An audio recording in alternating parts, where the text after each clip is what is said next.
नमस्कार, मैं महिमा किराड़ू आदर्श उदय मंदिर शंकर विद्यापीठ माउंट आबू से हिंदी अध्यापिका। बच्चों, आज हम कक्षा 8 का चैप्टर नंबर 18 यानी पाठ 18 पढ़ेंगे। पाठ 18 बच्चों टोपी एक कहानी है जो कि एक लोक कथा पर आधारित कहानी है और उसे पुनः सृजित किया गया है। तो इसमें जो पात्र है एक गौरा है और एक गौरैया है। तो चलिए शुरू करते हैं हमारा चैप्टर 18 पाठ टोपी। ये पाठ टोपी कहानी है जो कि लोक कथा पर आधारित है और उसे पुनः सृजित किया गया है। इसके पात्र है गौरा यानी नर गौरैया और गौरैया यानी गौरैया। इन दोनों में बच्चों कहानी की शुरुआत में गौरा और गौरैया के बीच में मनुष्य द्वारा पहने जाने वाले कपड़ों के विषय पर चर्चा होती है।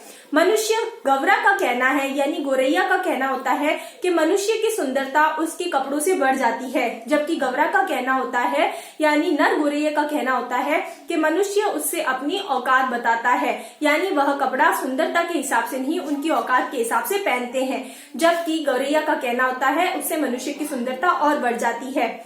उसके बाद में वहां पर गौरैया अपनी टोपी पहनने मनुष्य द्वारा पहने जाने वाली टोपी पर चर्चा करती है और वह अपनी इच्छा प्रकट करती है कि उसे भी टोपी पहनना बहुत पसंद है। उसके बाद में आगे क्या होता है बच्चों उसको पढ़ते हैं। जब गौरैया अपनी टोपी पहनने की इच्छा प्रकट करती है तो गौरा उसे कहता है कि टोपी हमारे द्वारा पशु पक्षियों के द्वारा पहनना इतना आसान नहीं है, तुम कैसे टोपी पा पाओगी। परंतु गौरैया की लगन पक्की होती है और उसी लगन के कारण से उसे सफलता भी प्राप्त होती है। गौरैया दूसरे दिन सुबह जब कचरे के ढेर से दाना चुगने जाती है तो वहां पर उसे एक रुई का फाहा मिल जाता है जो उसकी इच्छा प्रबल लालसा को पूर्ण करने में सहयोग करता है। तो कचरे के ढेर से गौरैया को एक रुई का फाहा मिलना, यानी उसे जब फाहा मिला तो वो उसे देख करके वो बहुत खुश होती है और वो कहती है मिल गया मिल गया मिल गया। गौरैया कहता है तुम्हें आखिर ऐसी क्या चीज मिल गई जिससे तुम इतनी प्रसन्नता जाहिर कर रहे हो।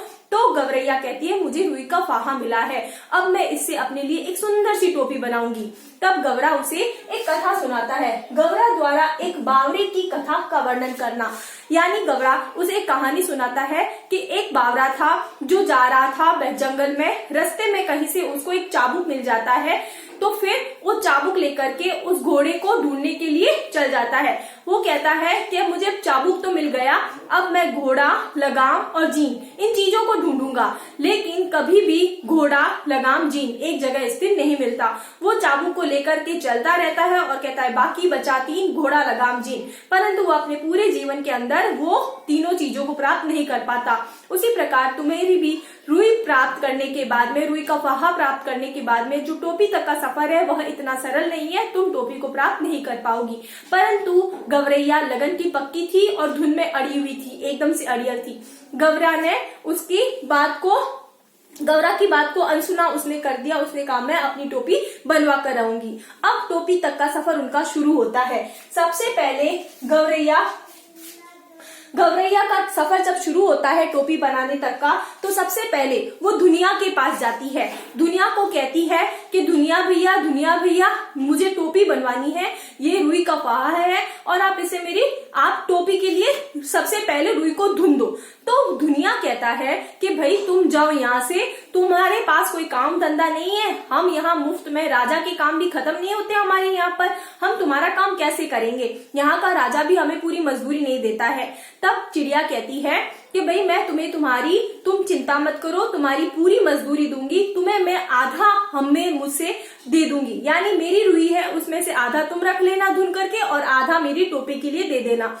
इस प्रकार दुनिया आधी मजदूरी पहली बार प्राप्त करता है तो वह बहुत खुश होता है और उसकी जो रुई होती है बड़े ही लगन के साथ में अपनी तांती से तनका उसे धुन देता है। इस प्रकार काफी अच्छी रुई धुनने के बाद में गौरैया होती है वो जाती है कोरी के पास में। कोरी जो कि क्या करता है, चरखी से उसके ताना बाना धागा तैयार करता है। तो वह जाती है और उससे सूत कताती है। उसे भी वही कहती है कि कोरी भैया मेरे लिए रुई से सूत काट दो काफी अच्छे। तो वो कहता है तुम जाओ यहाँ से, हमारे राजा के लघुए भगुए भी बहुत है, मैं तो राजा का काम कर रहा हूँ और मुझे दूसरों की काम करने के लिए समय ही नहीं है। उसकी भी बहुत स्थिति खराब दयनीय होती है। लेकिन गौरैया कहती है कि भाई कोरी भैया आप चिंता मत करो, मैं आपको आधी मजदूरी दूंगी, जो भी इस रुई से कपड़ा तैयार हो आप उसको आधा रख लेना, आधा मुझे दे देना।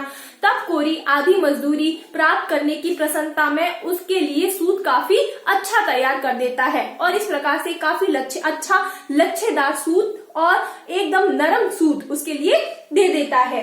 अब वह सूत लेकर के जाती है बुनकर के पास में, जो कि कपड़ा बुनने का काम करता है। दोनों ताने वाले धागों को तैयार करके वह बुनकर के पास जाती है। बुनकर भी काफी परेशान होता है, वो भी उसे मना करता है, परंतु जब उसे कहती है इससे बुने हुए कपड़े से जो कपड़ा तैयार होता है उसमें से आधा आप रख लेना और आधा मुझे दे देना, इस प्रकार की वो भी मजदूरी प्राप्त करके बड़ा प्रसन्न महसूस होता है और उसके लिए काफी अच्छा मुलायम कपड़ा बुन देता है। उसके बाद में गौरैया जाती है दर्जी के पास में। दर्जी को कहती है कि दर्जी भैया मेरा एक काम कर दो। दर्जी उसे मना कर देता है। वो कहता है मैं राजा की संतान हुई है, उसके लिए कपड़े बना रहा हूँ और उसकी तैयारी कर रहा हूँ। वो भी उसे मना करता है, लेकिन वो उसे कहती है मैं आपको पूरी मजदूरी दूंगी, आप इसकी चिंता मत करो। तो दर्जी भी खुश होकर के उसके लिए काफी अच्छी टोपी सिल देता है उस कपड़े से, और टोपी सिल करके उसमें बड़ी खुशी और प्रसन्नता के कारण से उसके अंदर 5 फुदने भी जोड़ देता है। बच्चों फुंदने होते हैं जो रेशम के धागे से बने होते हैं और काफी नरम होते हैं। वो फुंदने जोड़ने के बाद में उसकी टोपी बहुत सुंदर हो जाती है और वो खुश होकर के प्रसन्नता के मारे उस राज्य के राजा से मिलने के लिए जाने की इच्छा प्रकट करती है और वहां उससे मिलने के लिए जाती है। अब आगे क्या होता है ये हम इसके आगे पार्ट में पढ़ेंगे, इसके भाग 2 में। तो आपको ये कहानी यहाँ तक समझ में आई होगी। धन्यवाद।